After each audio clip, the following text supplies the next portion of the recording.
د کندهار اوسیدونکي ولایتي شورا وایي مرکزي حکومت د ژر تر ژره کانټینري موټرو ته د امنیتي اسنادو لپاره نوی طرزالعمل جوړ کړي. دوی وایي هغه موده چې حکومت خلکو ته د موټرانو د امنیتي اسنادو د اخیستنې لپاره ټاکلې وه ډیره لږه پاتې ده، خو لا هم د دوی غوښتنې نه دي منل شوې. څه موده مخکې د ولسمشر لومړي مرستیال امرالله صالح امر وکړ چې باید راسته لاس یا کانټینري موټرانو ته امنیتي اسناد جوړ کړل شي ترڅو د امنیتي پیښو مخه ورسره ونیول شي. خو د دغه اسنادو د طرزالعمل سره د کندهار اوسیدونکي مخالفت کوي او وایي دا پروسه ډیره پیچلې او بېګټې ده.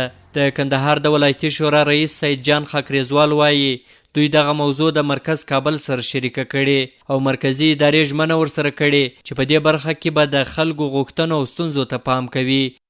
سبي رسم سره درلودي د کډېر موټرانو بات مې ورته وکړي د وویل چې ما دغه ته وظیفه ورکړې ده مدیر د ترافیکو ته دغه د کابل لوی دغه چې د افغانستان ترافیکو مشر دی هغه ته مې وظیفه ورکړې ده چې دغه ستونزه حل کړه. دا ستونزه به انشاءالله تر په سل کې 50% حل شوې ده، نوره به کرا فشار کو.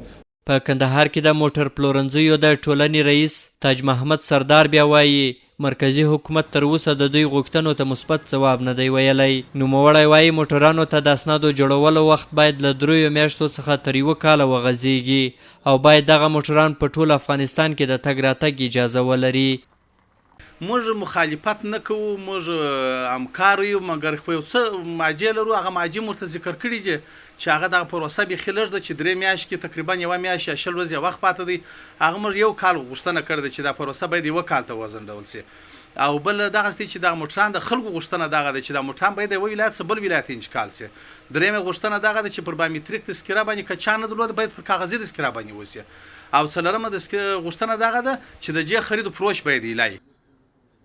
د کندهار اوسیدونکي هم وایي د امنیتي اسنادو د جوړولو سره ستونزه نه لري، خو داسې باید ونه شي چې کله یو وخت موټر ته اسناد جوړ کړي نو بیا یې هیڅ وخت نشي پلورلی او نه یې تر خپل ولایت د باندې بل ځای ته بیولی شي.